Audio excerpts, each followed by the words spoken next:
Welcome to America's Pulse Network. This is APN's very own.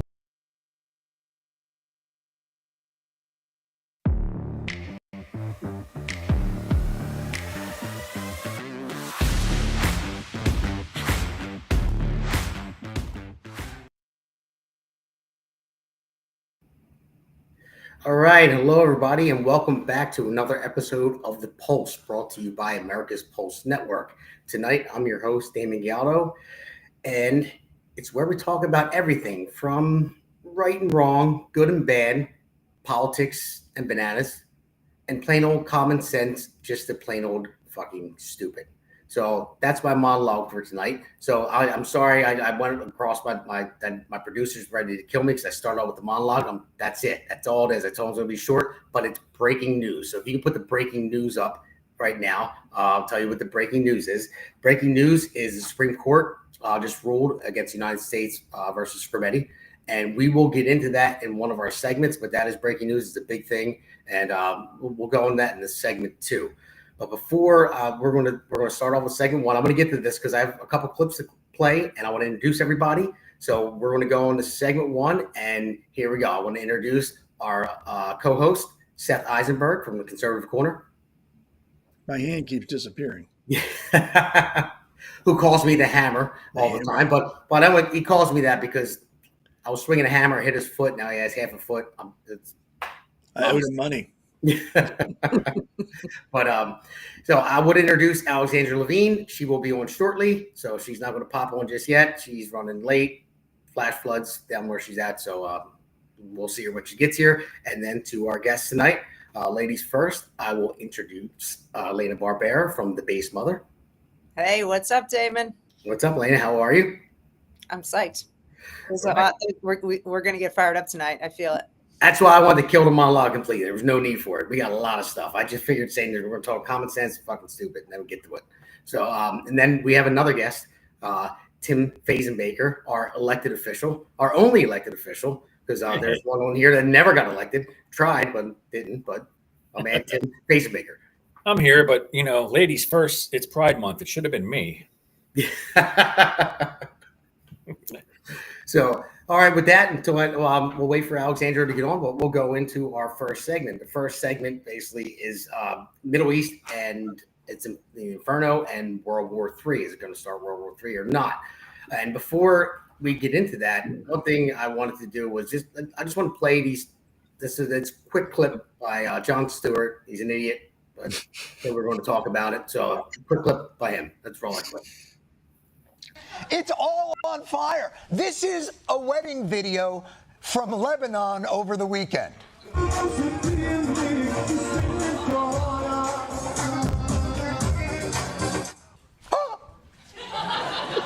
Iran is months away from having a nuclear bomb, says Netanyahu. Now, I just want to say in that clip right there, again, he says Netanyahu from 2012. Yes, he did say that in 2012. But let me go back to the beginning of it when he said this is a wedding from Lebanon. Now, that's a wedding from Lebanon. The music's still playing. They're showing the rockets in the air. My point is about that, showing that clip, is that's what's normal over there. And it's not normal. It shouldn't be that way. So everyone that has a problem with what's going on over there, do we have to stop Iran from getting a nuclear weapon? They wouldn't be videoing that. It's just rockets going over and ballistic rockets. And thank God they're not ICBMs because they'd be coming our way.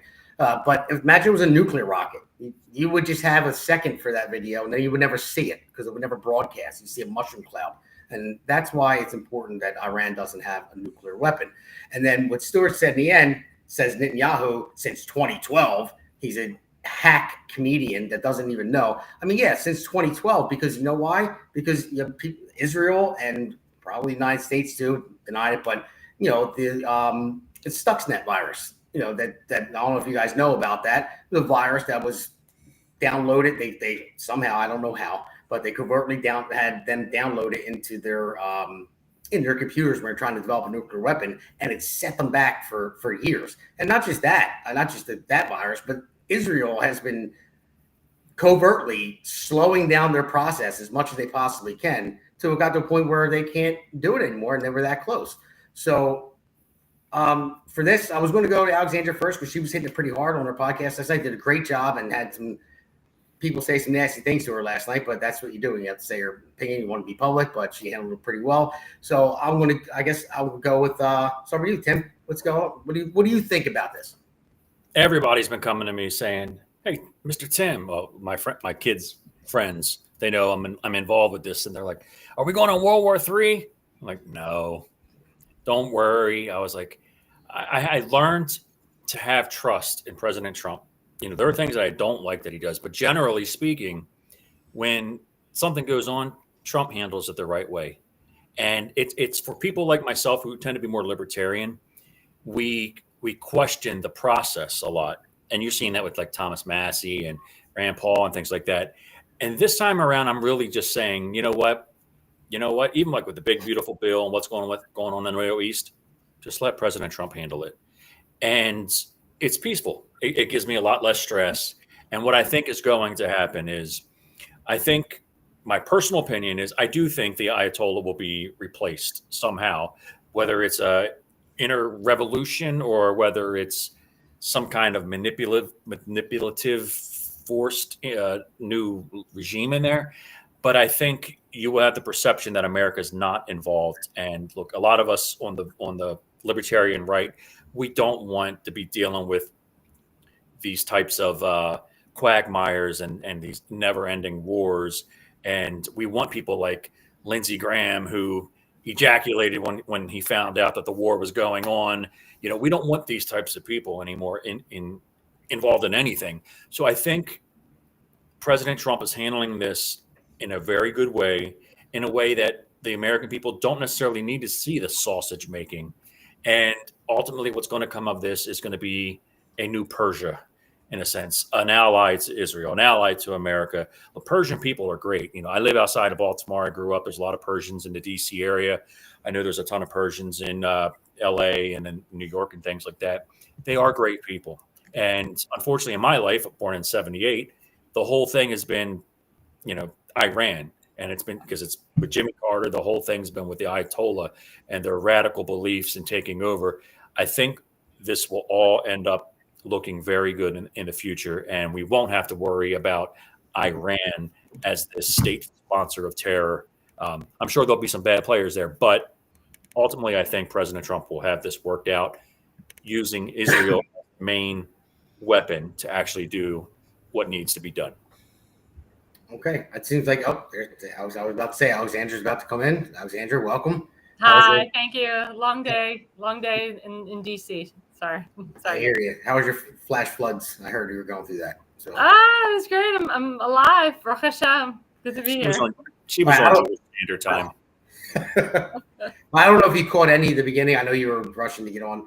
Basically, we're in our first segment. We're just talking about what's going on in the Middle East and Iran, and then I played a clip of Jon Stewart. I don't know how to tell you about him. He's an idiot.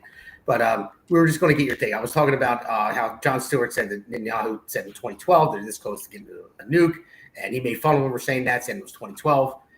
And I just went into the Stuxnet project, how and the virus is slowing down and everything else, and everything Israel's been doing to slow them down. That's why they didn't develop it then.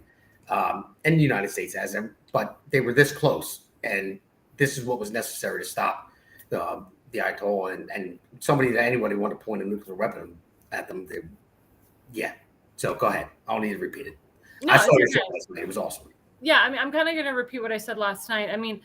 Bibi Netanyahu has been consistent on this from actually age 28 to today about how Iran has the capability of obtaining nuclear weapons and creating nuclear bombs. He's come to America 5 times and spoken to the halls of Congress and told us deliberately that Iran has the capability to do this. And he told us all about the nuclear facilities and nuclear sites and what Israel needs to do to stop this. And of course, he's asking, he's not like Zelensky, where he comes here and asks for our help and begs for money and so forth. He has always said, if we go it alone, we go it alone. But, one thing that he said at the age of 28, and you can watch this on Instagram, he said, nobody wants peace more than Israel, but the stumbling block to the road for peace is this demand. And he always said, for this PLO state, which will mean more war, more violence in the Middle East. And a lot of that progresses to today with, a lot of these countries say we want a two-state solution. A lot of them, they say it publicly, but behind the scenes, like Saudi Arabia, Bahrain, Sudan, UAE, the majority of the Arab countries actually support Israel here and support Netanyahu here. So that's why it's very important that we as Americans, that we stand and support Israel. And it's not going against America first if we're standing and supporting our biggest ally, Israel. No, you're right about that. We should support our biggest ally. And I'm going to bring it, Seth, I'm going to save you for last on this one. I'm going to go to the next lady because I know what you're going to bring to the table. So I'm going to go to you, Elena. So, I mean, do you think it's important to support our biggest ally? I know that you're going to say yes, it is. But if we were, let's say, I'm going to lead with this one for you. If the United States were to get more involved, if we were to give Israel one of those bunker busters that no one else has but us, and we just ended it right then and there, and we got down to the bottom of it. Yes, there probably will be some type of repercussion for the United States, but what do you think it will be? Do you think it's worth it? Do you think we should just try to get involved or just let Israel handle it?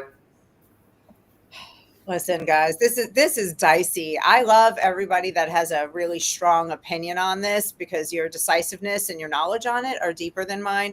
I'll say this.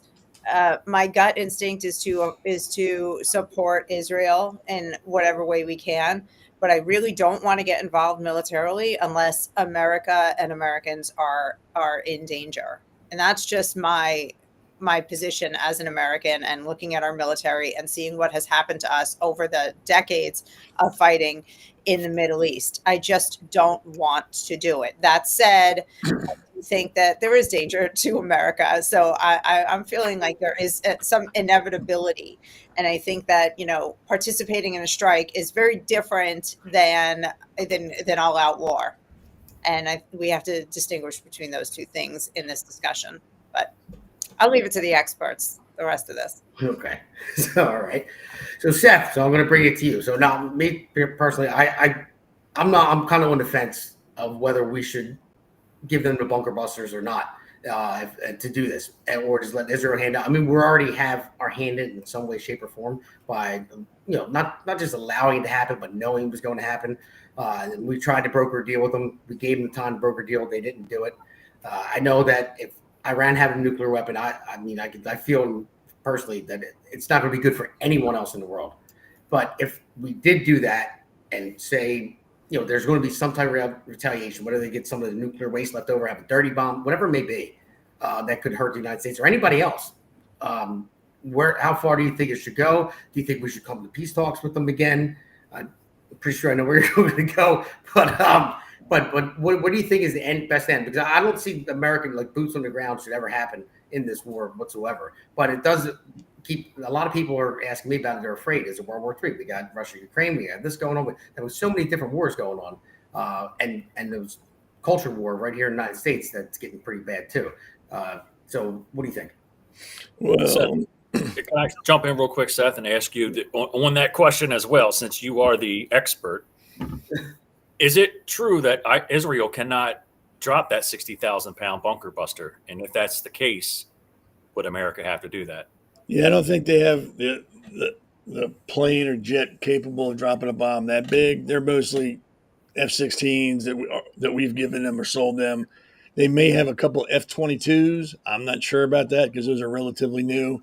They may still be using F-18 Tomcats as well. None of those are capable of dropping that payload. So most likely would have to be us or another country that would help them drop that. If it even comes to that. I mean, Iran's already begging to go to the peace tables. They're begging. They've called Trump several times going, we want to talk, get Israel to talk. We want to talk. They're getting their ass kicked. I don't care what anybody says. I don't care what the pictures show. They are getting their asses kicked. And the thing on top of that is they know no one is going to help them because they're a state that sponsors terrorism everywhere. They've affected almost every country in the world. No one's going to help them, and they know that now. Do we need to get involved? Not so much as boots on the ground or anything like that, but I think intelligence is at the bare minimum what we should do. Give them the intelligence we have, let them do with it as they see fit. And I really don't think it's going to escalate to even a war. I think what we have now is a skirmish. It's going to end in a skirmish. Iran can't keep up. They're done already. They got people fleeing their country. But yeah, and like I said on my show Sunday, they're the talking heads in this country, the know-it-alls that have more bullshit than brains. Israel has no right to do this. They have every right to do it. We don't live in constant fear like they do. We don't get attacked constantly like they do. We don't have to deal with terrorism on a constant basis like they do, that is sponsored by Iran. Like I said, if Canada were attacking us every day, throwing missiles into our country, blowing up stuff in our country and killing our citizens, and all of a sudden we found out one day they possibly could have nuclear weapons. Are we going to sit on our ass and go, oh, please don't use it? We'll just wait and see? We would bomb the shit out of them too. Israel's only doing what any other country in the entire world would do when they find out an enemy of theirs that has sworn to kill them all. It's in their constitution to wipe Israel off the map. Correct. They found out an enemy might have nuclear capability, which is not far-fetched because in 2015 they found they had uranium at 60% purity. They violated the whole agreement back then. So if there's even a 1% chance Iran has a capability, they had every right to bomb the shit out of them. And I wouldn't stop until they tapped out. I want to go to the peace talks. No, we'll be done when we've parking lotted your country and we know you can't be a further threat to us. Mm-hmm. We're tired of living in fear. It's that simple. So I think what they're doing is called for. Every civilized country in the world should be backing them in some way, shape, or form. And that will tell the other terrorists in the world, if you fuck around, you're going to find out. I do want to make the point, this is important for a lot of people that don't know this. There's no permanent United States bases in Israel. There are no U.S. military personnel stationed in Israel. And there's a reason.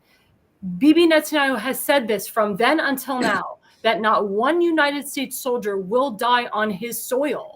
There's a reason. Now, there's U.S. bases in Bahrain. There's U.S. bases in Qatar. There's U.S. bases in Saudi Arabia. But there's a specific reason why there is not one United States base in Eretz Israel, in Israel. I say Hebrew because we have people from Israel listening right now. And you'll hear me do Hebrew throughout tonight if we continue with this conversation. But it's very, very important. It's very important that we understand this because, again, President Trump is doing everything he can to ensure that we don't have United States troops in Israel and on the ground, but Bibi Netanyahu will not allow United States troops on his soil and on the ground and on his ground and on the land. I have a question. But does Iran have the capability to attack those U.S. bases in the region? I mean, my understanding is they're starting to be spread a little bit thin. They're running out of, missiles. But again, I defer. I have to ask you guys because there are people watching who are like me and don't have the level of the knowledge. So forgive the kindergarten questions. They have drones that can reach, as we know from where they're at, to Israel. Drones are like the poor man's weapon. They're more terror than damage inflicting because they can't be that big to do that much damage. They're more just terrorize the population with like hundreds of them coming at once. Right, so they wouldn't use that on a military. No. They have missiles, but we have countermeasures at most military bases that would nullify their 1920s technology. So it really doesn't matter. So would you say that's a low risk? Yes. Yes. Yeah. Okay. Yeah, I also, I would say it's a low risk, but anything can happen. I mean, you look at the Iron Dome, and the United States is there assisting shooting down these rockets, but they're only stopping like 80 to 85, 87% of the rockets getting through because of course, Iran firing at civilian areas in Israel.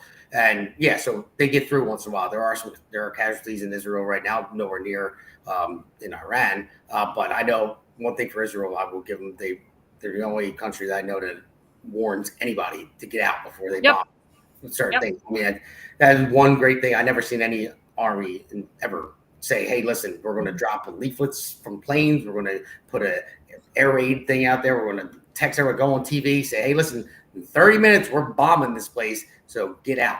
The only difference is, people like the Ayatollah, like Hamas and stuff like that, they like hiding behind civilians. And there are a lot of good people in Iran, and that's the bad thing. But the good people in Iran, they want this regime toppled, but the only thing is who's going to stand up, who's going to take their place. That's the scary part, because it's the devil you know versus the devil you don't know, and we've dealt with that so many times in the past. So I don't know if the United States should get involved, even though they will have to if an American soldier dies, American citizen dies, then. But it's a risky game. There's nothing not at risk when it comes to something like this. Do I think they're going to handle it well? They're handle it as best they possibly freaking can. I've never seen an army do this before. As we end this, my friend Scott Walker's watching, and his son's employed in Germany. So thank him for his service. Awesome. Thank And you. I have a lot of friends that are currently in Israel right now watching us in real time. They're Americans that were stuck in Israel. They were there for a wedding and they got stuck. But they love our program. They love our show. I do want to make a mention. Thank you, Fred Profiter, for mentioning that Elon Musk brought Starlink to Iran. That was because of my Drexit organization. My Drexit organization actually brought that to Elon's attention. And because of my Drexit president, Michelle Lubin-Terrace, asking Elon Musk to do that, he actually reposted to her and said, Michelle, the beams are on. So he put the beams on with Starlink because of my Drexit organization. So thank you, Fred, for bringing that up. And just one last thing. We're talking about a country whose Navy is a bunch of guys in canoes with a 12 gauge. They're not a threat once Israel gets done with them. They're not going to be anything other than a paper tiger. In the Navy. Yeah, I know.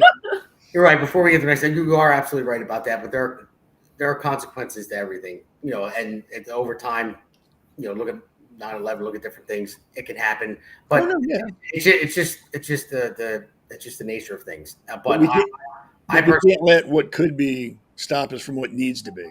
Correct. Yeah, that's what I was getting at. And I completely agree that this needs to be stopped. I don't want Iran to have a nuclear warhead pointed at the U.S. one day. And I just want to put it at Israel either, or any other country. Yeah. And I just want to say, for people that are like shitting on Bibi Netanyahu, they need to not do that anymore, because he's actually thinking of Americans also, because there's 700,000 Americans that live in Israel, and he's thinking of Americans, and he doesn't want them dead on his soil. So for everyone who keeps shitting on Netanyahu and keeps saying, well, he's all about himself. Yes, he's Israel first, but he's also thinking of Americans first as well. So, all right. So with that, we're going to go to our next segment. We went over a little bit on that one. I didn't notice that so our next segment here, I'm going to go into, I named it No Kings Since 76, which is 1976. And the reason I go with 76 is I'm going to bring it to my Philadelphia roots, Philadelphia 76ers.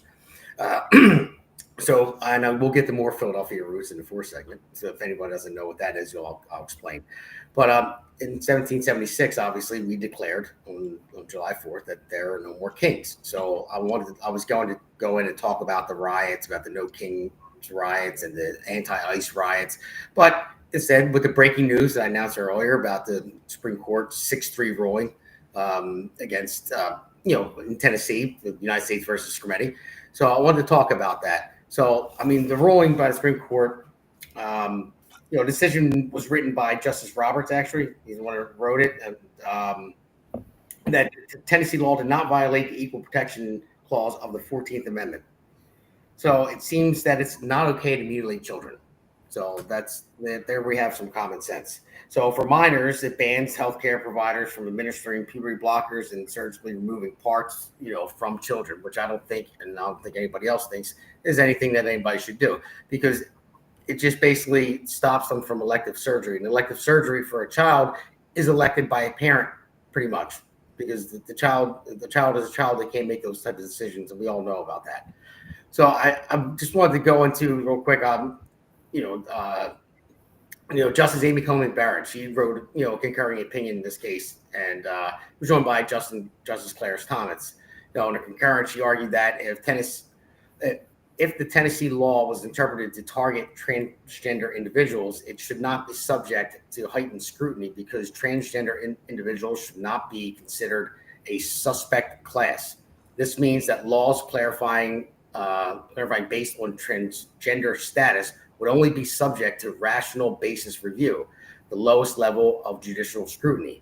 Justice Barrett's reasoning for this stance includes the argument that transgender people are not a discrete group, and there isn't a sufficiently long history of legally mandated discrimination against transgender people, akin to that based on race or sex. She stated that adding gender identity to the list of suspect classes would involve courts in policy debates better left to legislators, such as those concerning access to restrooms or eligibility for sports teams.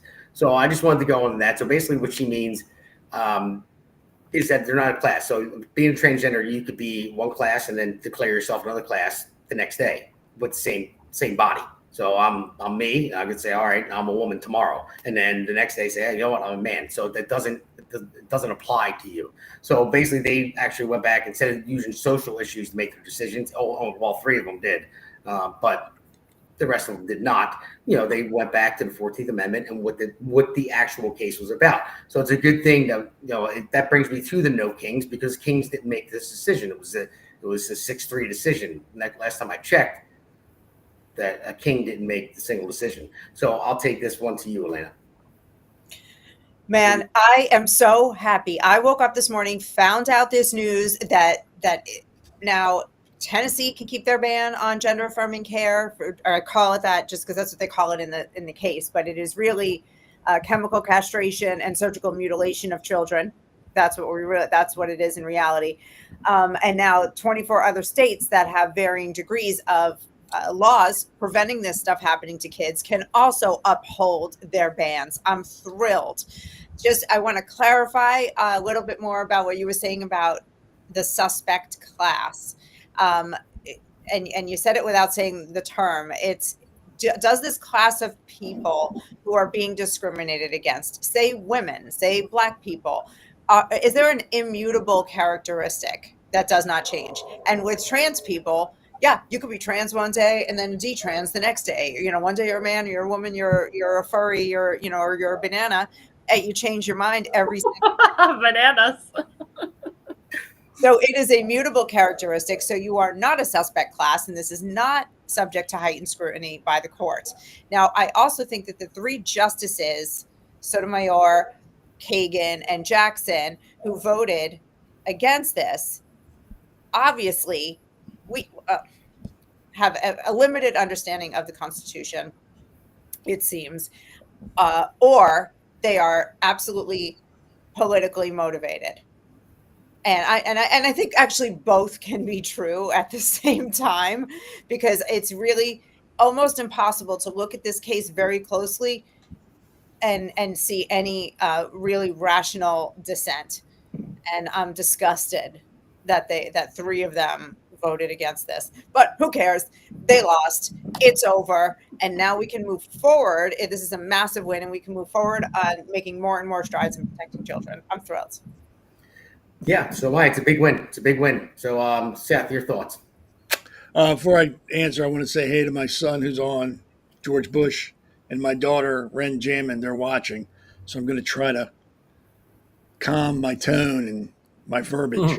Darn. It's not going to work. It's not going No, to that's not you. This stuff was recorded, by the way. Damn. Last episodes.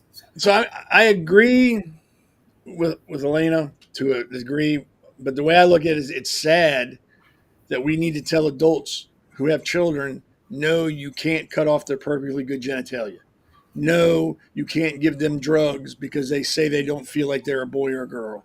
No, you can't do other things to them because that's what they tell you at the age of 7. I think it's horrible that we live in a country with people that fucking stupid that they need other adults to tell them you can't harm a child. If the kid feels that way at 9, 10, 11, 12, that's great. When they turn 18, they can do whatever they want to do because then they're an adult. I would advise to wait till you're 24 because it's a scientific fact. Your brain is not fully developed till 23 to 25, somewhere in that age range. So whatever you think at 18 or 8 or 10, I can guarantee you is going to be different when you're 21 or 22. And it will change again when you're 30. And trust me, I'm 53. I've changed my opinion on everything 25 times, and that's in the last half hour. You don't look a day over 73. I know, and I feel young. I feel like a young 91. But I think it's sad that we have to tell adults they can't do that. I mean, I can't imagine looking at my kids when they were 7 and like my son or my daughter going, I feel like I'm a horse. And then me having their back broken, so they have to walk on all 4s, and having their nose elongated and putting a saddle on them and calling them Wilbur just because that's what they wanted to do. I can't imagine taking my son or daughter to a hospital and saying, can you remove their genitalia? Can you remove her breasts? Because she feels like a boy. and my son feels like a girl, so remove his penis and testicles. Just because that's what they feel like. It's the parents that need the help, not the children. I could go on for hours. I think these parents. I know, Seth. For the sake of time, let's Tim. I'll take it to you. You have kids. I'll take it to Alexandria afterwards. Yeah. You don't have to like your. I'll be quick because there's no more Larry King. There's no more BB King. There's no more Rodney King or Burger King to tell kids anymore that they can have an addictomy or a chop a dick off of me. And all I can say is, how dare you? Thank you for wrapping up one quick. I knew it was going to be funny. Thank you. And Alexandria, to you. I don't know how I could follow that. I mean, that was awesome. No, it's a tough one. I'm just going to say real quick, like, this opens up the door for, hopefully other states to, ban, what has happened, like in regards to the state of Minnesota with stupid Governor Tim Walz. He put that into legislation. So this needs to be reversed completely. I mean, he was in front of Congress and Nancy Mace asked him, what is a woman? And he couldn't even answer her. Even the new Supreme Court Justice Jackson and Fred Profiter brought that up. She couldn't even answer what is a woman. I mean, it's very simple. It's very simple. So, I applaud, thank God the Supreme Court, it went through. But the fact that it even had to go up to this level is asinine and disgusting to me. It's incredible.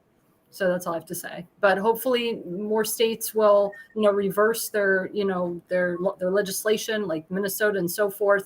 And we get this country back on track to teaching the kids about reading, writing, and arithmetic. Yeah, if I can just please, because this is my jam. Reading, writing, and arithmetic. To jump on that, I do hope that my prayer is that now that this is happening, that in states where it becomes illegal to do this, they just completely pull out of the gender indoctrination in the schools, because there's not going to be any money left in it. When they were doing this, they were, at least all the local hospitals and the therapists were making money on the kids that they were whacking out from pre-K, telling them they're in the wrong body. So this could really change the culture dramatically, not just in not just in the hospital. And I could go on again, like Seth, all day about this. I have a lot more information, but back to you, Damon. I'll zip it. So, Elena, in 15 seconds, you just tell everyone where to see your last podcast, talk about the Girl Scouts and who was involved with that, who's running the Girl Scouts. Just 15 seconds, real quick. Don't go to my Rumble channel, Base Mother on Rumble, and you can find out that the Girl Scouts are dragging troops to pride parades where they're being forced to march alongside mostly naked people who are living out their sexual fetishes in public, and it's coming down from national. Boys have a penis, girls have a vagina. That's right. Well, hey, we're getting to the star of that movie soon. So, all right, we're going to take a quick break.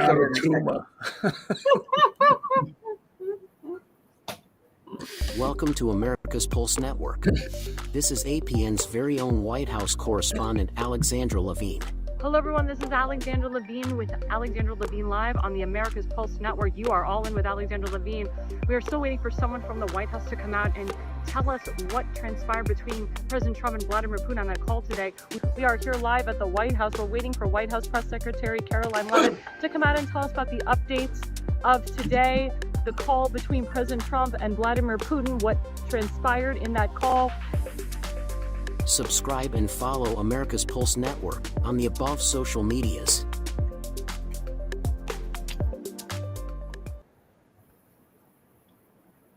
All right, and welcome back to segment 3. Segment 3 is Sticks and Stones, Rhetoric Breaks Bones. So before we get into the segment, let's roll the first clip. I am your president of law and order and an ally of all peaceful protesters. The vast majority Oh no! of the protesters there were it goes. peaceful. I didn't forget what he's going to say. We stand for law and order, and we stand for justice. I just don't even know why there aren't uprisings all over the country, and maybe there will be. My administration will always stand against violence, mayhem, and disorder. There needs to be unrest in the streets for as long as there is unrest in our lives. I stand with the heroes of law enforcement. And you push back on them, and you tell them they're not welcome. James Brown looks sick. We will never defund Great our police. line. Together, we will ensure that America is a nation of law and order. We were in high school, I'd take you behind the gym and beat the hell out of him. I think you need to go back and punch him in the face. Feel like punching him. We just want law and order. Everybody wants that. I want to tell you, Gorsuch, I want to tell you, Kavanaugh, you have released the whirlwind, and you will pay the price. We want law and order. We have to have law and order. Show me where it says that protests are supposed to be polite and peaceful. We believe in safe streets, secure communities, and we believe in law and order. Yeah, it's just law and order. It's that simple. I mean, that could have been part of the last segment too, but I switched it up because of the breaking news. But when Democrats reportedly called Trump a fascist and they urged, their base to fight, and get out there and fight, and how do we counter that without playing into their same games? Because what just happened in Minnesota, to represent Melissa Hortman and her husband, and other shooting that was there too. A lot of people were going back, it was a conservative guy that did it, and then everyone's going back and forth, but making it politically motivated. This last incident, but if you look at a lot of incidents out there are politically motivated because they have rhetoric like that they just spewed out, and you see that's why people are riding the streets. But how do we counter all this without being like them? I'll take it to you, Tim. The left, they don't understand the simple fact. To be a man doesn't mean I have to say, I'm going to kick your ass. It doesn't mean that I have to act like I'm going to fight and say certain things and try to flex muscle or anything. They don't have it. And it's obvious. Everybody sees it. They're beta males, and they've been told by consultants to act like you're a tough guy. What a real man is somebody who stands by their values and principles, stands by their family, and does the right thing. And that is why they can't connect. And my opinion on this is you don't get involved with what they are saying. Don't let them punch up and you respond by punching down, because then we're on that same playing field. Ignore them. Let them crash. Let them burn. People understand right away that real men were not toxic. The toxicness is coming, in my opinion, is coming from these liberal white women who just scream toxic masculinity. And it's like, no, women want masculinity. Men want to be masculine. And let the left go into their little bubble and continue sinking. And as we saw, they're losing money. They can't even fund their DNC operation because they spend tons of millions of dollars to find out what a man is when they can't even answer what a woman is. We don't play on their field. Yeah, you're absolutely right about that. I agree 100%. And Alexander, I want to go to you because I just want to go to you because you and Seth had a great episode a couple weeks ago talking about relationships and stuff like that. So I'll just ask you, I mean, I know you know what a woman is. I know you know what a man is because you have common sense. But tell me, what does a common sense woman actually want? Oh, geez. Oh, God. That's a very vague, open, type of question. Ooh, I had to go with that after Tim just. I know. I mean, and I'm not going to go in, publicly and tell, the audience what I want in a man. It's just. I'll just say Well, why not? I mean, hey. Muscles. Do you like a man that's going to take care of you? Ask me the question. I'll tell you. Ask me questions. Go ahead. Yeah. Do you like a man that is going to protect you physically? Yes. I mean, not so much financially, but also financially. But I know you're your own woman, make your own bones and all that stuff. But you have a job, so not saying that stay-at-home mom stuff. You don't have to do that if you don't want to. No, I mean, yes, I'm the type of woman that I love a masculine man. I like a man that will fight for me. I like a man that will also take the journey of life with me and be my best friend. That's so important to me. I'm very fortunate in life, and we just celebrate Father's Day. I have a wonderful father. I have a great relationship with my father. I'm one of those type of women that would like to see some characteristics of my father in a man, because my father is that alpha male in our household. If he falls, we all fall. He's the lion in our family. And I mean, I'm sorry, say it again. Mr. Dick. He's a good dude. He watches our show, by the way. He's my Dude knows my father very well. But no, he's a really great guy, my father, and he's a very smart, intellectual man. And I like that too. I like a man that I can have a smart, intellectual conversation with. I think, and a lot of people have talked about this. I think, in my opinion, when we are on the same, playing field, even on the same political level, it does help. It really does help. And I think that bodes a lot to this day. I really do, because I don't know, in my opinion, if I could ever date or marry in my life like a hardcore socialist, person. It's just like a Bernie Sanders type. Like that just would not bode well in my lifestyle. I don't know if it would be a lot of, I won't say on air, but it would be very tough. It'd be very tough. But I think, and I agree with Tim 100% on what he said, is that, women, they really do want a masculine man. They really do. But I think all of these, feminist movements and the Me Too movement and even COVID, and that's what, Seth and I talked about, has really effed up the dating scene, effed up how, men and women talk to each other and how men and women interact with each other. Instead of like having, just a nice, wholesome conversation, it's like 2 seconds of, okay, like, are we going back to your place, my place? Can I take off your underwear? What underwear are you wearing? It's, it's not that's not, how that's not nowadays what, women really want, what certain men really want. It's that masculinity again. And it's about, so many people have so many, just different criteria now. And it's, in my opinion, it's people ages 28 to 35. The dating has really changed in that scene between 28 to 35 for men and women. And it's because we got hit hard with the recessions. We got hit hard with the COVID. So it's been very tough. It's been very hard for us to kind of bounce back, after that. But yeah, me personally, I want a mature man. I want a masculine man. I want a guy that has some similarities to my father, and a guy that is on the same playing field with me politically. And my father always said this, and this is interesting. This is something I didn't say on the show. If you can put your toothbrush next to that person's toothbrush, or if you can put your toothpaste next to that person's toothpaste, you know that you have something special.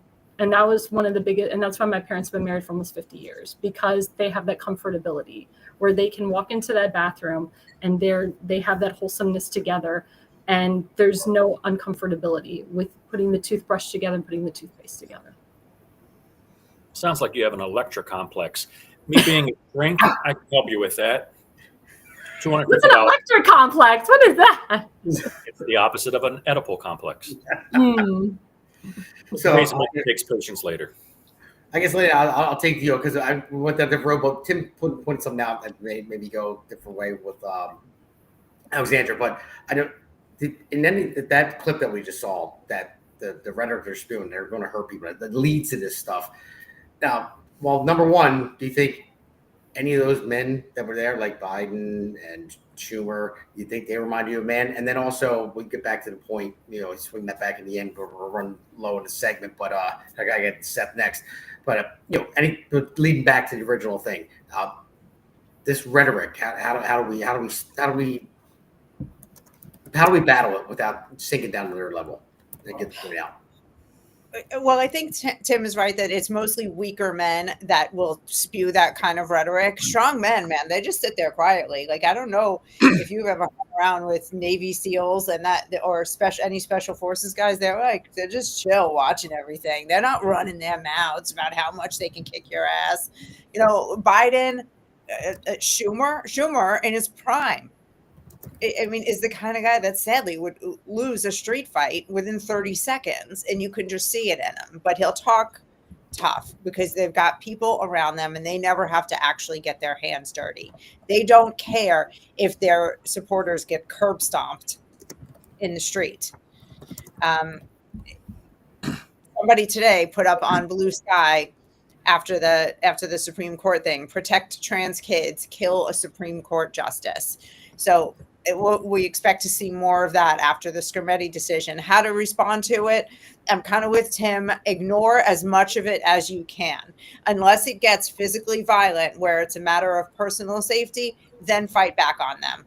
But I really don't think we should be engaging and throwing childish barbs, because at the end of the day, this really just feels like school kids. The Democrats come across as school kids, and it would be laughable if it weren't for the fact that they've become so dangerous and they now have people doing their actual violent bidding. Yeah, right. And Seth, to bring it back to the beginning of it, I mean, if you look at years ago when they called him the Bernie Sanders shooter, the one that went to the baseball game and shot. Yeah. So, it wasn't Bernie Sanders' fault, really. It really wasn't his fault. But things that he said can have these crazies out there believe that. And you see that happen over and over and over again when, that's why, sticks and stones, but rhetoric can hurt you. Words are very, very powerful. And if people hear the same thing over and over again and look at their elected officials, they tell them, get out in the street and fight. I want to punch them in the face. I want to take them behind the bleachers and beat them up. And then you see all these actors and actresses out there that talk about, Johnny Depp even say, when's the last time an actor killed a president? And then we had 2 assassination attempts on Trump, and then they keep going with it. So, I mean, when does it stop? Where's the off ramp? I mean, I know we can be as good as we can to try to stop that, to not say it. But do we just let them keep doing it and pointing it out? What's your thoughts? Well, before I get to that, when we're talking about men, and I kind of piggyback on what everybody else said, I've been around the world. I'm 53 years old. I have met the baddest human beings on this planet, just stone cold killers. And what they all have in common is they don't got to tell you they're a stone cold killer. They don't got to tell you that they're a badass. You know it. It goes without saying. So all these people you see on these clips, I'm going to kick his ass. They're not going to do shit. They're doing all they're going to do, and that's talk. But to ignore it is hazardous. We just can't sit. It's like saying, well, wait till they throw their first punch and then fight back. You can get your ass knocked out. You don't wait. If you know it's coming, deal with it. Head it off. Nip it in the bud. Be done with it. When they're calling for violence, they need to be called out immediately. Like, hey, you can't talk like that. If you talk like that, we're going to show up and we're going to shout you out, or we're going to counter protest you. We can't sit back and go, they're just running their mouth, because the most dangerous person in the world is a weak man, because they got something to prove. So we just can't sit back and let these beta males and these simps and these idiots run around threatening people, because they will follow up on it, because they know they're weak and nobody believes them. So they have to act. So to sit back and wait for it to happen or hope it doesn't happen, it's like with Israel and Iran. You don't wait. If you know there's a threat, or there's a threat of a threat, attack it. Be done with it. Make sure it can't happen. I'm a little confused, because you started with they run their mouth, but they're not actually going to do anything. And then we're also going to treat it like a real threat. Yes. And push back. Like if we really believe that they're just running their mouth and they're not going to do anything, then what's the point? They're just like a dog behind a fence barking, and that doesn't really matter. How do we distinguish between the two? We don't. Treat it all real. You are accountable for what you say. If you say you're going to come kill me, I'm going to get you first, because I'm going to take you at your word, because you say you're a man, so I'm going to take you at your word. If you're saying you're going to assault me, as a man, I'll believe you. But be prepared for me as a man to come right back at you twice as hard. I agree with that. What about like Ayanna Presley, who's like, we're gonna go out and fight until there's no fight left, or whatever she said. The elected officials who aren't saying I'm going to come get you, who are just sort of like inciting this anger and violence. How do we handle that? You make sure everybody that listens to her and goes, yeah, go, you know what? She's not the one going to be swallowing blood when it comes down to it. It's going to be your dumbass, because you're doing what she says, and you're going to swallow an awful lot of blood to back up something she's saying. So make sure it's worth it to you, because I'm not playing. I will knock your dick in the dirt. That's what she said. I know. I think you punched a little higher than that, but So wait, so my counter question. So Damon Galdo, you said to me, what does a common sense woman want? Like, what does a woman want? My question is to Tim and to Seth, what does a man want? Well, both you ladies already agreed with me on this segment. That's what I want. And I don't know when Naturally. So who's the real man here? See, he's been married. He knows how to answer those questions. You already agree with him. Without answering, you answer without answering. That's what you do. I want exactly what you just said. Everything you just said. Do you agree? Yes, that's what I want. Because a woman is always right. That's how men do. Yes, dear. It's yes, dear. Yes, dear. Yes, dear. Until you get old enough, like when you're married for so long and you start having hallway sex, I don't know if anybody knows what that is. What is hallway sex? It's when you pass. It's when you pass each other in the hallway and you say "fuck you." No, fuck you. That's it. You've been married for so long. It's a joke. It's a construction joke that all the guys. They used to say that to me when I was an apprentice when I first got married. They're like, "Oh, I bet you the sex is great." I'm like, "Yeah, it is." And they're like, "Wait till you get older. When you're married like 30 years, you're just gonna have hallway sex." I'm like, "What is that?" And that's what they said. So I always thought it was funny, but I'm not there yet. Honey, if you're watching, sorry to put our life out there, but it's a podcast, so I'm on all the time, so you got to be used to it. So, but other than that, I guess anybody have anything else to say in the segment? Seth, what does a man want? Seth, Seth, that's right. I'm old fashioned. I want a partner. I want somebody that compliments me and is strong where I'm weak, and then lets me be strong for them when they're weak. I don't want someone to walk behind me or someone to lead me. I want someone to walk next to me. That's all I want. And as long as they like me and they respect me, I don't need anyone. I mean, they got to be able to cook. I mean, that's important because I got a belly. I like to eat. If you can't cook, it's just not going to work out. It really isn't.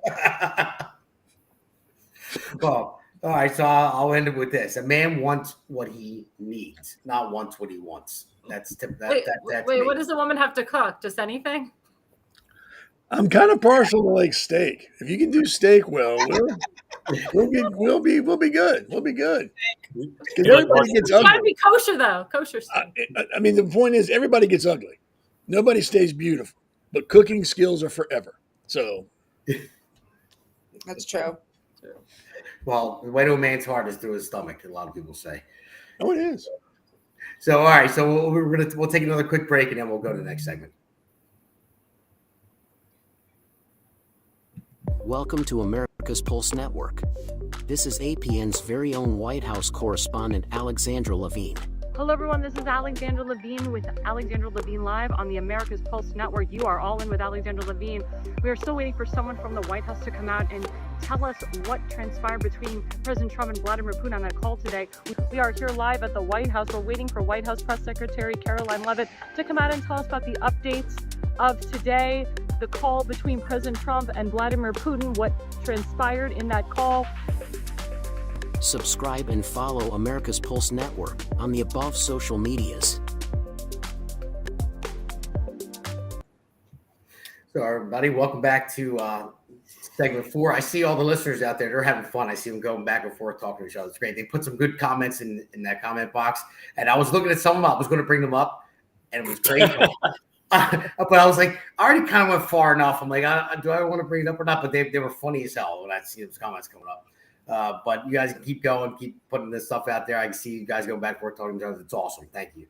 But well, to the listeners and you guys, I got this segment is labeled 4th and 26, and our producer did not know what that was either. I don't know if any of you guys know what 4th and 26 is. Probably not. Football. But I'm going to bring it back to Philadelphia, where I'm from. We talked about 76, 76ers, 1776, signed the Declaration of Independence.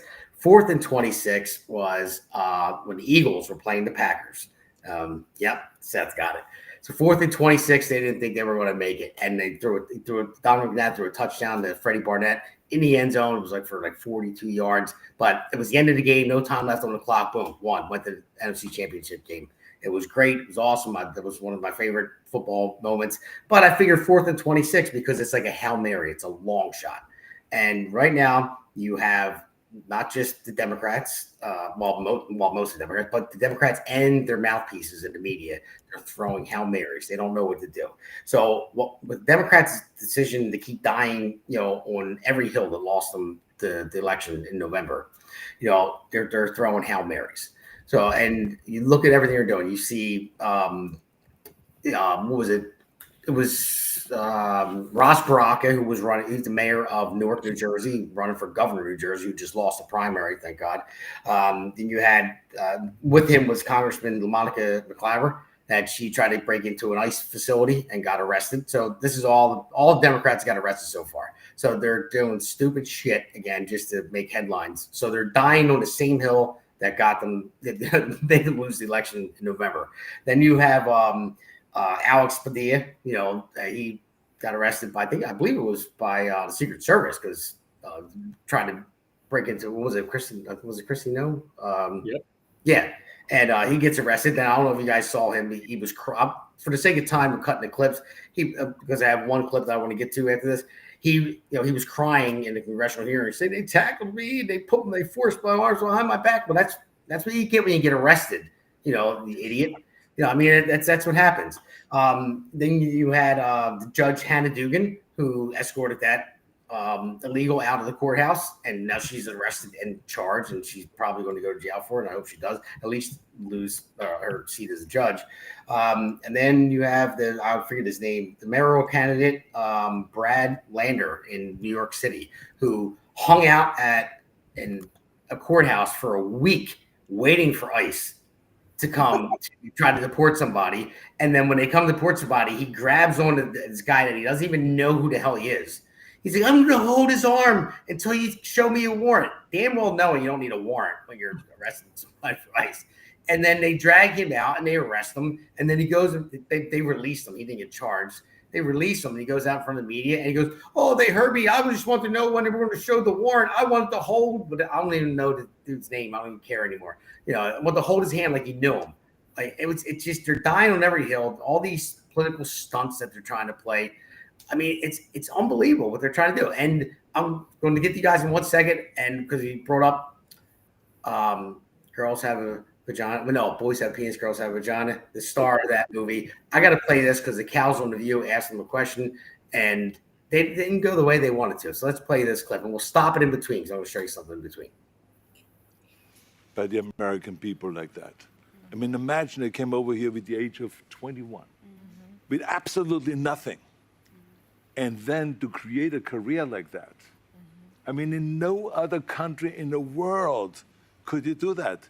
Every single thing, if it's my bodybuilding career, if it's my acting career, becoming governor, the beautiful family that I've created, all of this is because of America. That's true. And so this is why I'm so happy to see firsthand that this is the greatest country in the world, and this is the land of opportunity. But the key thing also is at the same time that we got to do things legal.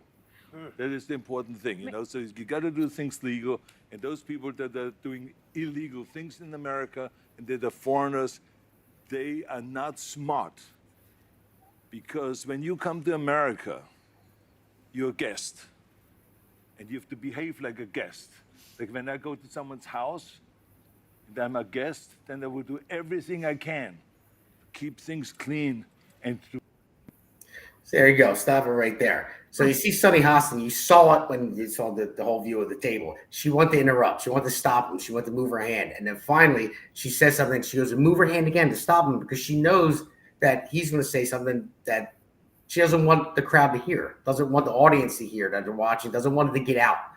And he just keeps going, which is great. But you see, she tries to stop him right there. She doesn't want to hear it. That's what they try to do. And we'll just finish the clip up and then we'll go on. Make my bed and to do everything that is the right thing to do rather than committing a crime or being abusive or something like that. So that doesn't really work in this country. So I think the important thing is when you become an immigrant to think about, okay, I go to America because I want to use America for the great opportunities that America has in education, in jobs, creating a family, all of those kind of things. Then you have to think about, okay, if I get all of those things from America, then I have to give something back. You have a responsibility as an immigrant to give back to America and to pay back. So there you go. There's the clip there. They didn't want Arnold to say what he wanted to say, but he got it out anyway. It went viral. It's great. It's awesome. And then I just explained to everyone that's trying to die on that hill, they just won't get off of it. So I don't even know the rotation where I started because I was injured late. You kind of messed me up on that one, so I blame you. So I'm just going to go to Seth to start this one off. Seth, what do you got? I agree. No one is against legal immigration. I've never met anybody who's against legal immigration. If you follow the process, do what you're supposed to do, we're going to welcome you with open arms. And if you fall in hard times like any other American, we're going to help you. The problem is when you come illegally, when you think that you're better than the millions of other people who've done it legally and that you're special and you don't have to follow the rules. You can just come in and do what you want to do. And then, like I've been saying, these illegal immigrants or aliens have not been here 2 or 3 days. They haven't been here 2 or 3 months. They have been here, in some cases, generations. They haven't had ample opportunity to start the process, to start it. We've been talking, this has been a big deal now for what, 10 years, talking about immigration. It's been big. It's been in the news. Presidents have talked about it. And still, they haven't made any steps to become legal citizens. And still, they give us the finger and wave their flags in our cities, bitching about America and what they will and won't do. And still, there are politicians, and I'll even go so far and say it, and that pisses people off. I'm used to it. Priests and rabbis and deacons helping them break the law, telling them to break the law. The blood is on their hands too. These people that die coming across the border, I hold them responsible because it says pretty plainly in the Bible, render unto Caesar that which is Caesar's and render unto God that which is God's. The laws are the law. You are obligated to follow the law. So when these people die and you got these politicians and these preachers, oh, it's so wrong, we should make it better. Shut up. You killed them. You killed that person because you told them it's okay to do what they're doing. God commands you to break the law. We need, and I say it every time I talk, we need to stop coddling these people. If I break the law, I go to jail. They're no different. They don't get any special treatment, except they get to go home. And by home, I mean back to their third world country where they came from. And that needs to happen to all of them all the time. And these politicians, anybody that supports them breaking law, should have to go with them. I just don't understand when did it become wrong to enforce the law? I must have missed that meeting or didn't get that memo. I just don't know. It's stupid. It's stupid. I'm done. Can we just have a moment of silence to commemorate the fact that Seth just quoted Jesus? Yeah. Oh, and I disappeared too. You see that? Yeah. Oh. It's a miracle. It used to be water he was drinking just 5 minutes ago. Turned into beer. So, all right. Well, with that, Alexander, I'll take it to you. I mean, what do you think? They keep dying on this hill over and over again. And I personally, I like the fact they're getting arrested. If it was a Republican doing the same dumb shit, I would have condoned that as well. But they keep doing it over and over again. I think they're going to fizzle out, and I love it to just keep letting them do it. But what are your thoughts on this? Well, I just want to say kudos to Arnold Schwarzenegger for not holding back, for telling the American people his story, how he came here, how he obtained legal citizenship, how he had a tremendous career in Hollywood, and then he became the governor of California. And we look at our first lady, the same thing, came to our country. She was so happy when she became an American citizen, and now, and she was the first lady, and now she's the first lady of the United States again. So miracles happen, guys. You don't have to come to this country and live off the system and wonder why you're not successful and so forth and just keep living off our system. You can do it the right way. People like Arnold Schwarzenegger, the FLOTUS, they're very successful people. They did it the legal way. And I'll remind my viewers, Israelis that come here to America that want to obtain American citizenship, it takes them 7 years. 7 years, not 25, not 30. It's only 7 years. And I agree with Seth that once you're here, get started on the process immediately. But the problem is that you have idiots like Joe Biden and Barack Hussein Obama and Kamala Harris and even Jeb Bush that said, come over here, we welcome you with arms of love. And you can be here and you can work here and you can live here and everything's fabulous. And they do it in such a way and they make it so easy so that people don't want to obtain legal citizenship. And that's why I was able to contact ICE when I saw an illegal immigrant from Honduras here for 25 years on a permit. That's why Tim Fazenmaker contacted ICE, got rid of the damn illegals that were hanging out at his Home Depot in Dundalk. It's enough is enough. Go through the system. It doesn't take 25 years. It can take 3 to 4 to 5 to 7 years to become an American citizen. And that's it. And you can reap the wonderful benefits. Stop reaping the benefits by being an illegal. And you won't have to worry about being deported. You're only speaking common sense there to me. So, Tim, your thoughts on this one? Do the governor? Well, speaking of Arnold, I've been watching the show FUBAR, and I'm going to be watching the last episode of it right after we get off this podcast. So, looking forward to that. And watching Arnold again, he's done things that haven't been great as a governor and some of the things he said, but generally his story is kind of an American dream.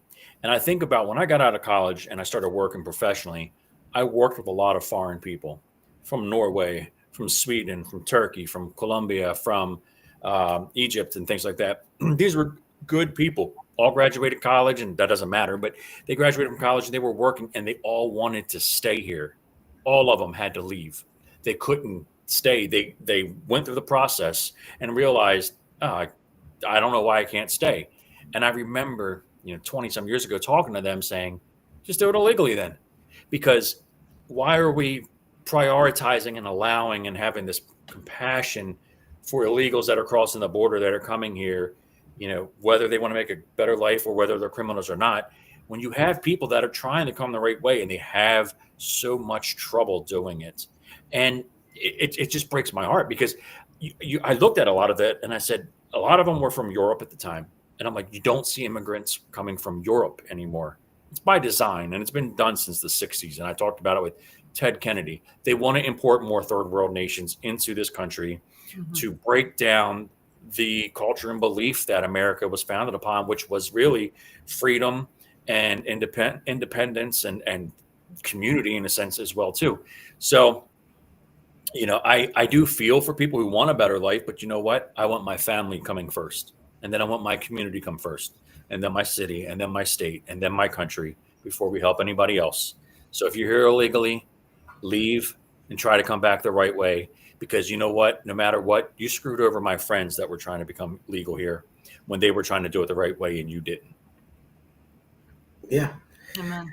And then to lay a view, I want to say when people come here illegally, like armed forces, but they respect, they're a guest. He sleeps over someone's house, then they, he makes sure he makes their bed. They, keep it clean, and they give back to America, like you said. If you come here knowing that this country is going to give you something greater, and you're leaving your country for a reason, it's going to give you the opportunity to do what Arnold Schwarzenegger did, or to do what all of us have done, even though we're born here. To have the opportunity to accomplish different things. And you kind of spit in the face of it. You come over here and you spit in the face of it, you wave your flag and you burn cities down, you spray paint all over the place, like in the riots that we're seeing. I mean, before immigrants came over here with knowing that they had that opportunity and out of respect, now they don't. And I believe you were known that you can come over here with your culture and your religious beliefs, but you had to assimilate to Western values. So what do you think's going on? How do you think things get better? I know we already shut down the border and stuff like that, but the people that are here now that are going to be deported, and we just had 1 million people that self-deported last I heard. For those people that actually they seem like they want to come back here, what do you think about that? I think you asked me 5 questions in one. So yeah, I know. Well, yeah, with all of that. Sorry. What they took that opportunity away from them. The opportunity to come here was to build a new life yourself. Pull yourself up by your bootstraps, come here and establish a life. They have not done that. They have taken people, Biden and Kamala invited them in by the tens of millions to come in and leech off of the American people through the welfare system. They put them on asylum status when they weren't necessarily asylum seekers. They just extended welfare to people who weren't even eligible for it. So all the opportunity and the drive to come to America and thrive was squashed. It was the, give a man a fish versus, teach him to fish thing. When you put them in the welfare system, they don't have any incentive to build something, or, there is no sink or swim. They're hanging out on a cruise ship the whole time in a 5-star hotel, getting a 5-star meal delivered to them 3 times a day. And they have no incentive. And welfare, if you've noticed, doesn't improve anybody's life, not Americans and not illegals. If welfare made people's lives significantly better, all we would hear from Democrats all day long is the data on how welfare lifted people out of poverty and turned their life into, it's almost like they had white privilege the whole time. We would hear it day in and day out. It does not work. So what we're doing is abusive to people. It's abusive to American citizens. It's abusive to the migrants, and the migrants in so many ways. Like you were talking to somebody, said about how somebody died coming across the border. trafficked and missing children, all the rapes that happen, that when 10-year-old girls get to America, they'd have to give them a pregnancy test because they were raped so many times along the way. Like the torture that the Biden and Harris administration put forth. And now you have Democrats putting together these, what I call Jussie Smollett stage plays, because that's what they feel like. They're just staged fake incidents like that. And the mayoral candidates of New York, oh, crying, I got arrested. And then Padilla, whatever his name is, oh, I got crying, I got arrested. It was so humiliating. Yeah, you made a fool out of yourself. You are the new Jussie Smollett. And that's all there is to it. I have had it. And you're standing up for rapists and murderers. It's the French actor. I'm not worried about saying his name right. He can go. It's an inside joke. We'll explain it afterwards. Yeah, that's what he was named after. Whole thing. It's a digital. Jesse douchebag. That'll cover it. There you go. Sorry, I didn't mean to cut you off, Elena. Finish your point. I'm sorry. Totally done. I was ranting at that point. Thank you. You just saved everybody from a carrying on rants. Ranting? That never happens on here. But the fact that the Senator Padilla was like lunging the DHS secretary and thought it was okay, thought that, well, I should be arrested. My senatorial authority. You were lunging at her, dude. You were so out of line. And he didn't even tell her that he was coming. He didn't even announce that he was coming. She had no freaking idea who he was. He didn't have a name tag on or anything. I mean, she found out later. But it's just disgusting how these damn Democrats, they just feel they're entitled. It's like a damn entitlement. Same thing with Maxine Waters. She talked about that last week. She was using her congressional authority. And it's asinine. They're supporting people that break the law. Everyone, to the viewers, these are your lawmakers. These are lawmakers that represent you. They are actually in a line with breaking the law, and they're supporting people that break the law. And that's why these people need to be removed from office permanently. Well, I wanted to say, I think they think it's a cool thing to get arrested because they all want that mugshot because they thought that Donald Trump was going to be the worst thing ever for his mugshot. And then it skyrocketed him to the top. He was selling T-shirts with the mugshot and everything else. And they're like, oh, man, we got to be cool like Donald Trump. We got to be cool like everybody else because getting arrested is a cool thing now. That they're so out of touch with everything. They piggyback off of what the Republicans are doing, how they get elected. Oh, man, because if we went with toxic masculinity, but actually people like masculine men and white people are actually okay sometimes. Oh, my God, we're not the devil. But they keep going with all this different stuff, and they're trying every different outlet. It's like, the cool thing is to get arrested. Well, maybe you think it's cool to get arrested because you have catch and release and you have your cashless bail stuff. Well, when do you get arrested for real? If you got arrested back in the day when I was growing up, it wasn't cool because it wasn't cool at all. Because when I growing up in my neighborhood, most of the cops knew you, so they would call your dad first, before they took you to jail, and they would beat the heck out of you, and then let your dad come and beat the heck out of you. And then if he did it again, you didn't learn that time, then you actually went to jail, and it wasn't fun. But, maybe that's what they're used to. I just want to say one thing. Democrat, Republican, two sides of the same coin. Yep. It's all show. None of them ever get in trouble. They play us for fools, and they don't give it. They're worried about the next election cycle. That's it. They're going to do whatever they got to do on both sides of the aisle to get reelected. And if that means they play the good guy, they'll play the good guy. If that means they got to play the bad guy, they'll play the bad guy. I don't trust none of them. I don't believe anything half of them say. And I if I don't see it, it didn't happen. It's just how I look at it when it comes to politicians. Well, speaking of bad guy, I'm going to be the bad guy if I don't get up to the wife and watch FUBAR with Arnold in it. So I wish you guys a great night, and thank you for everything on here, and I will see you guys next time.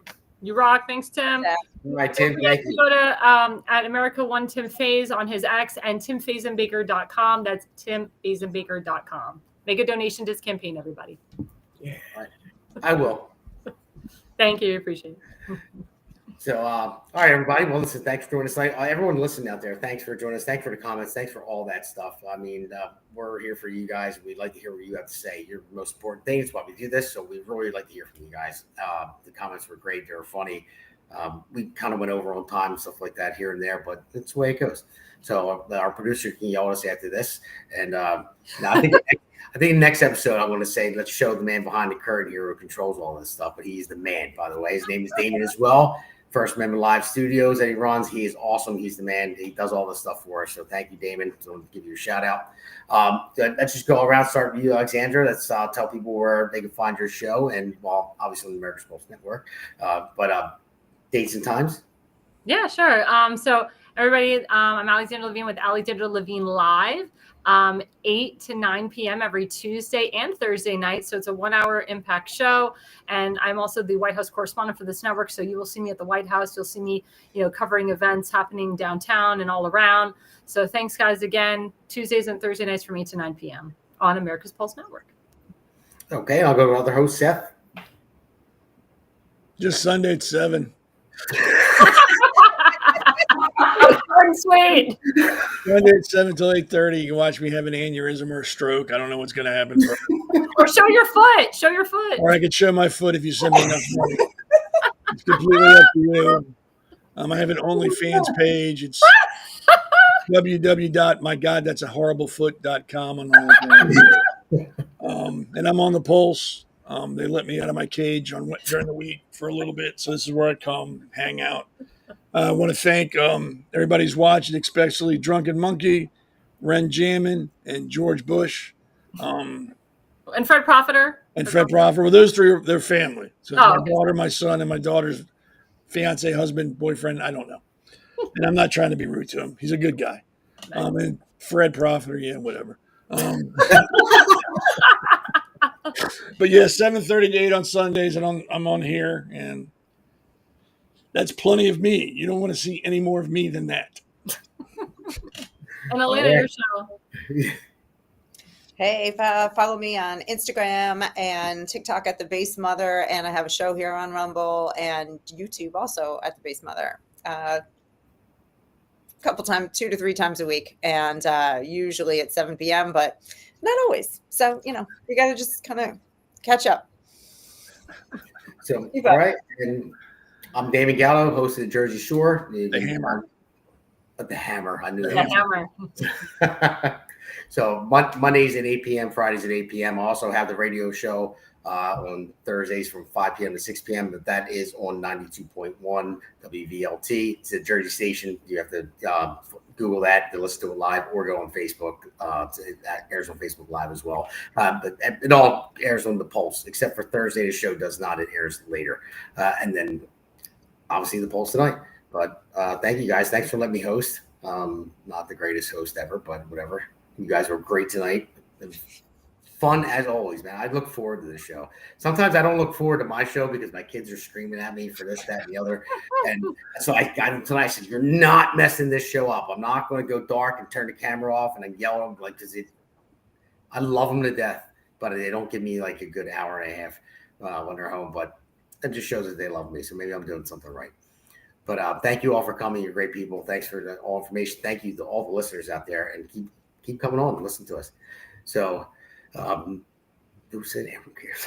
So, all right, I'm going to end it right there. All right, guys, have a good night, and I'll be on vacation next week. I may or may not be on the Pulse, so we'll see. So, wrap it up. America's Pulse Network. The mainstream media is bought and paid for. The truth is twisted to fit their agenda. But America is waking up because podcasts are the future for trusted media. Welcome to the America's Pulse Network. It is a network built by patriots that upholds the Constitution.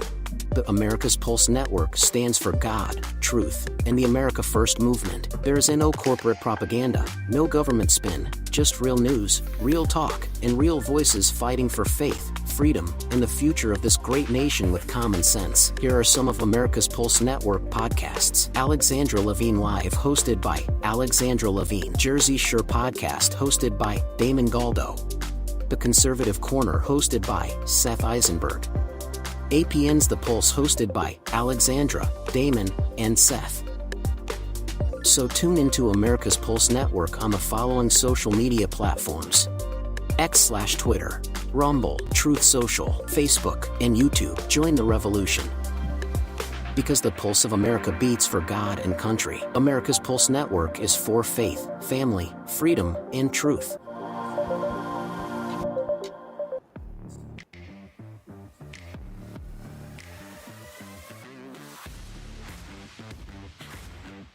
Alexandra Levine Live, hosted by Alexandra Levine. Jersey Shore Podcast, hosted by Damon Galdo. The Conservative Corner, hosted by Seth Eisenberg. Because the pulse of America beats for God and country. America's Pulse Network is for faith, family, freedom, and truth.